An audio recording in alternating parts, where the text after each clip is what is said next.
Belum pernah ada persiapan pertemuan tingkat tinggi negara-negara seperti apa yang akan terjadi di G20 di Bali yang oleh pengamat intelijen militer bisa jadi puputan Bali nih jangan-jangan. Semua pemimpin yang datang bukan hanya membawa delegasi namun sebelumnya sudah menyiapkan pasukan intelijennya dan membawa pasukannya di negara terdekat, terutama Amerika membawa pasukan yang lengkap. Apa yang sesungguhnya terjadi sih di dunia ini? Bukankah dunia sedang baik-baik saja? Bukannya dunia lagi ngurusin ekonomi yang akan resesi? Bukannya nggak akan ada lagi pandemi yang masih akan muncul setiap saat? Bukannya tidak akan ada perang di zaman modern ini seperti kata pejabatnya? Kok malah semua negara memanaskan mesin perangnya? Mendekati Indonesia bahkan. Inilah yang menyebabkan Putin enggan datang ke acara G20 kali ya. Inilah mengapa Tiongkok menyiapkan armadanya di selatan Jawa secara masif. Dan inilah mengapa Port of Darwin Australia banyak tentara Amerika dan armada kapal pembom B-52 yang bisa membawa hulu ledak nuklir hadir di utara Australia. Ini mengapa Pulau Pasir jadi penting bagi Australia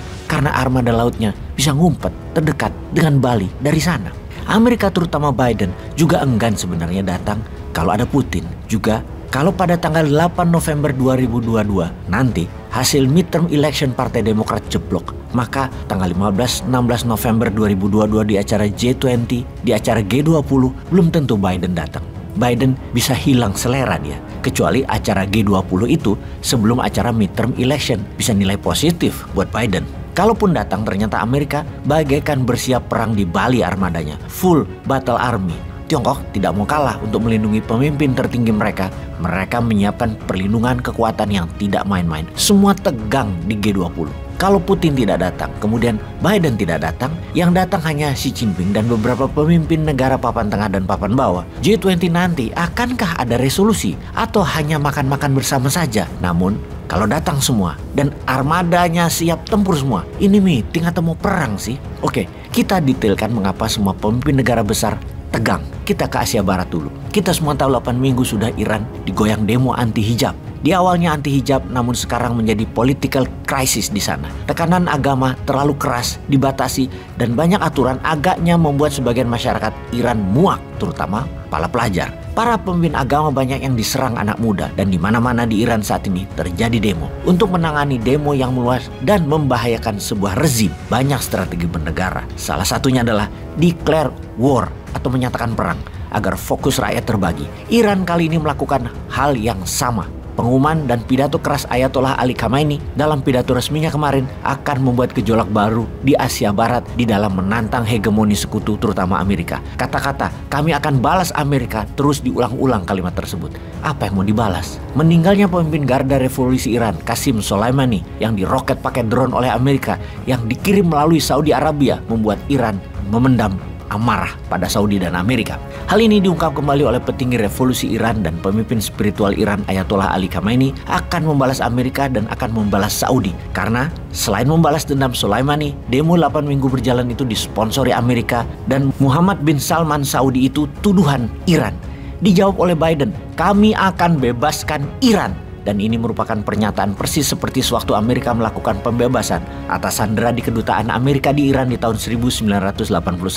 Sebuah serangan militer dengan codename Eagle Claw atau cakar elang membebaskan warga Amerika di Iran yang disandera selama 444 hari. Kali ini Biden mengatakan kami akan membebaskan Iran adalah rezim yang saat ini kemungkinan akan digulingkan yang diawali oleh demo. Rezim di Iran akan digulingkan Amerika. Sekedar mengingat, world orders selalu menggunakan kata-kata kami akan membebaskan karena sang pembebas itu sesungguhnya the real penjajah. Iran bukan hanya menantang Saudi dan Amerika ternyata, bahkan Israel pun akan diserangnya. Inilah mengapa mendadak Saudi dan Israel mengadakan pertemuan tingkat tinggi berkali-kali dalam 2 bulan ini. Israel dan Saudi loh, menarik kan ya? Oke, kita detailkan Iran setelah kita menengok sisi lain dunia yang tidak baik-baik saja. Kita ke semenanjung Korea.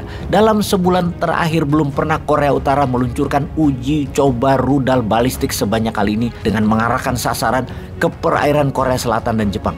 Terbanyak, biasanya 1 bulan 1 dan paling banyak 5. Dalam sebulan ini, lebih dari 80 kali diluncurkan di berbagai arah. Utara, timur hingga selatan. Yang tidak dilakukan Korea Utara adalah menembaknya ke arah Tiongkok dan Rusia. Yang membuat Amerika World Order perang adalah lebih dari 100 misil dikirim Korea Utara ke Rusia. Rupanya Korea Utara sudah jadi manufaktur senjata negara-negara anti-hegemoni Amerika. Kemudian kita semua tahu gerakan tentara Tiongkok latihan perang di sekitar Taiwan juga eskalasinya meningkat, jumlahnya meningkat.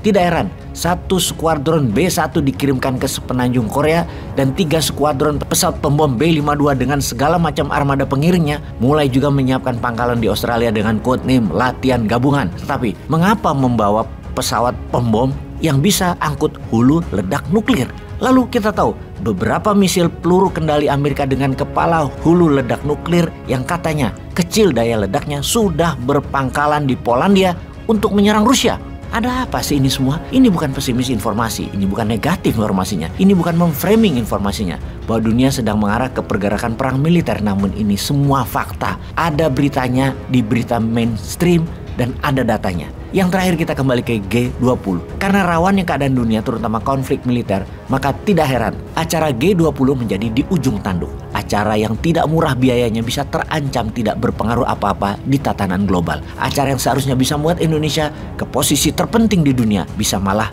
hasilnya terbalik. Jadi ajang perang kurus setra. Kalau melihat perlindungan militer atas pemimpin negara-negara G20 ada di sekitar Bali, begitu dahsyatnya. Jadi piejal, kalau tawuran di G20 lah Kanjuruhan aja nggak jelas sampai saat ini. Ayo dong kita bisa menjadi terbaik. Buktikan, dukung, hurra!